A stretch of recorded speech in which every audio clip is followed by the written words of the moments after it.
خبر شامل کرتے ہیں بلوچستان کے شہر دالبندین سے ہمارے نمائندہ محمد بخش بلوچ سے۔ حلقہ این 260 رخشان ڈویژن سے پیپلز پارٹی کے نامزد امیدوار جنرل ریٹائرڈ عبدالقادر بلوچ نے دالبندین میں سابق صوبائی وزیر حاجی علی محمد نوتزئی کی رہائش گاہ پر صحافیوں سے گفتگو کرتے ہوئے کہا کہ رخشان ڈویژن انتہائی اہمیت کا حامل حلقہ ہے۔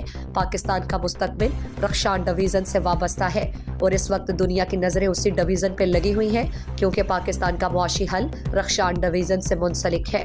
دنیا کا تیسرا بڑا ذخائر ریکارڈنگ میں ہونے کی وجہ سے اس ڈویژن کی اہمیت میں مزید اضافہ ہوا ہے۔ وسائل کو اگر بہتر طریقے سے استعمال میں لایا جائے اور حقیقی نمائندوں کو موقع ملے تو بے روزگاری میں کافی حد تک قابو پایا جا سکتا ہے۔ انہوں نے کہا کہ میں نے اپنے سابقہ 5 سالہ دور میں 100 ارب روپے سے زائد فنڈ کا کام کیا۔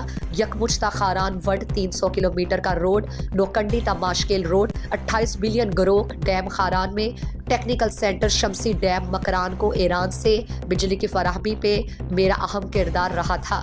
انہوں نے کہا کہ پیپلز پارٹی میں کوئی اختلاف نہیں، ضلعی رہنما سمیت سب دوست متحد ہیں اور الیکشن کمپین چلا رہے ہیں۔ اس موقع پر سابق صوبائی وزیر حاجی علی محمد نوتزئی، ملک رحمت اللہ نوتزئی، میر اکرم سیاپات، میر عطا اللہ نوتزئی، حاجی نصر اللہ نوتزئی، شاہ نواز رئیسانی، سید غفار شاہ، ملک خلیل حسنی سمیت دیگر موجود تھے۔